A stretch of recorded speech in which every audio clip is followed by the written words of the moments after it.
Good morning students. Today I am going to explain the lesson 9 of class 5th EVS Animals in our lives.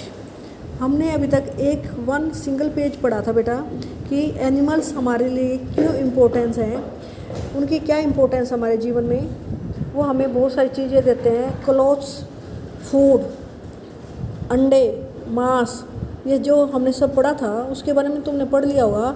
अब आगे इस chapter में और भी ऐसे एनिमल हैं जो हमें बहुत सारी चीज़ें देते हैं, लाइक हनी, शहद हमें हनी बी से मिलता है। Honey bee are reared for their honey. जो हनी बी को क्यों पाला जाता है? ताकि हमें उसे शहद मिले। बीज makes honey from nectar. Nectar होता है फूलों का रस, फूलों के रस को नेक्टर बोलते हैं। तो वो फूलों का रस चूस कर उससे शहद बनाती है। Nectar is the sweet liquid produce by flower. When bees visit flower, they suck up the nectar and carry it back to their hives. तो वो क्या करती हैं, जब ये हनी बी फूलों पर जाती हैं तो फूलों के रस को चूस लेती हैं और बाकी वापस आकर अपने छत्ते में इकट्ठा करती हैं। This nectar is turn into Honey, और वो किसमें, शहद में कन्वर्ट हो जाता है। And stored in the hive, HIV hive, ये जो उनका घर होता है ना हनी बी का, वो है छत्ता, उसको बोलते हैं। इन्फेंट बीज फीड ऑन हनी, जो उसके बच्चे होते हैं वो ये शहद ही खाते हैं। हनी बी के जो बच्चे हैं वो क्या खाते हैं, शहद। The rearing of bees for honey is known as apiculture. और इनको, इस हनी के लिए जो ये शहद है, इसके अलावा वो वैक्स भी देते हैं। इसमें वैक्स के बारे में लिखा हुआ, वैक्स होता है मोम, उसका मोम भी यूजफुल होता है। खाली हम शहद के लिए नहीं पालते इनको। एपीकल्चर वर्ड होता है मधुमक्खियों को पालना, इसको क्या बोलते हैं, एपीकल्चर। आपने सेरिकल्चर, एपीकल्चर मीन्स मधुमक्खी पालना, एपीकल्चर होता है। और सेरिकल्चर होता है रेशम के कीड़े पालना, उन्हें रेशम के लिए पाला जाता है।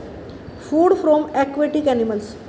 अब तुम्हें एक्वेटिक जो वर्ड आया है, यह है पानी में रहने वाले जानवरों के लिए यूज होता है। तो उनसे हमें क्या खाना मिलता है, कौन सा खाना? एनिमल्स दैट लिव और ग्रो इन द वाटर। ऐसे जानवर जो पानी में रहते हैं या पानी में ही बढ़ते हैं, रिप्रोडक्शन करते हैं, उन्हें एक्वेटिक एनिमल बोलते हैं। We catch fish. अब जो मछली है, स्क्वैड्स, प्रॉन, झींगे, क्रैब, फॉर देयर फ्लैश, तो उनका मांस खाया जाता है, फ्लैश। मछलियाँ खाई जाती हैं, क्रैब खाए जाते हैं, ये सब क्या देता है, फूड देते हैं।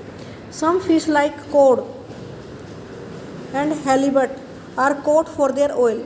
कुछ मछलियों का में से तेल निकाला जाता है, उन मछलियों को उनके तेल के लिए कोड लीवर बोलते हैं।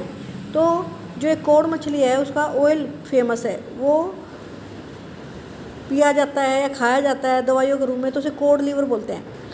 Some fisherman rear fish and prawns in special ponds. कुछ मछुआरे, फिशरमैन होते हैं मछुआरे जो मछलियों को पालते हैं, कुछ स्पेशल पॉन्ड्स बनाते हैं, उनमें इनको पालते हैं ताकि ज़्यादा मात्रा में मछलियाँ पकड़ सके, ज़्यादा वैरायटी पैदा हो सके। Fish meat is rich in vitamins and proteins. जो लोग फ़िश खाते हैं उन्हें विटामिन्स और मिनरल्स और प्रोटीन्स प्रचुर मात्रा में मिलता है, ज़्यादा मात्रा में मिलता है। Material from animals, you know we get wool from the hair of sheep. अब हमें डिफरेंट चीज़ें मिलती हैं एनिमल से। जैसे जो भेड़ है उसके जो बाल होते हैं एज ए वूल काम आते हैं, जिनसे स्वेटर बनते हैं। It is use to make warm clothes, blanket, carpet.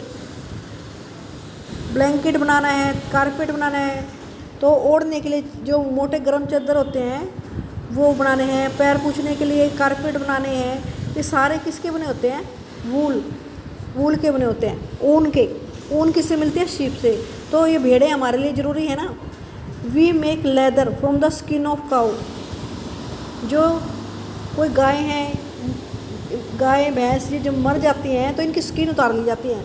इनकी स्किन के लेदर से बहुत सारी चीज़ें बनती हैं। Camels, leather is use to make different things like shoes. अब लेदर के शूज पड़े होंगे तुमने, हैंड बैग्स, ये काफ़ी कॉस्टली भी आते हैं, प्योर लेदर तो मिलता भी नहीं है। इनकी स्किन उतार कर मरने के बाद फिर उनसे shoes, hand bags and coat बनते हैं। Crocodiles some lizard and snakes are hunted for their skin. Crocodile हो है, लिजार्ड है, स्नेक है, उनकी स्किन के लिए उन्हें मारा भी जाता है। Their scaly skin are used to make shoes, hand bags and belt. अब तुमने ये देखा है कि जो लिजार्ड है, स्नेक है, इनकी थोड़ी स्किन चमकदार होती है, तो इनकी स्किन शूज, हैंड बैग्स और बेल्ट बनाने के लिए यूज होती है। We make silk from a thread produce by silk warm.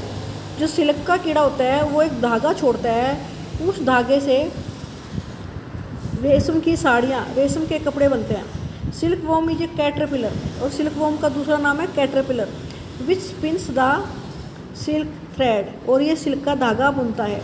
Silk worm और सिल्क का धागा किस लिए बुनता है? वो उसमें रहना चाहता है, वो उसमें रहता है, लेकिन हम क्या करते हैं, उसको कोकून बोलते हैं। फिर उसको बॉयल किया जाता है, गर्म पानी में उबाल देते हैं, जिससे उसका धागा अलग हो जाता है, उसके अंदर वो कीड़ा मर जाता है। या उसे तेज़ धूप में रख देते हैं, तेज़ धूप में रखने से वो जो उसके अंदर का कीड़ा है वो मर जाता है और उसका धागा निकाल लिया जाता है। फिर उसे काट लेते हैं, जैसे चरखे पर रुई काटते हैं ऐसे। Silk worm are specially reared in farms to produce silk. तो ये सिल्क वॉर्म भी पाले जाते हैं ताकि उनसे सिल्क मिल सके। The raising of silk worm to produce raw silk is known as sericulture, और इसको बोलते हैं सेरीकल्चर। सिल्क के कीड़ों को पालकर उनसे सिल्क प्राप्त करना क्या कहलाता है? सेरीकल्चर। स्टूडेंट, आज हमने ये चैप्टर जहाँ तक रीड किया इसे आप रीड कर लेना। Okay students.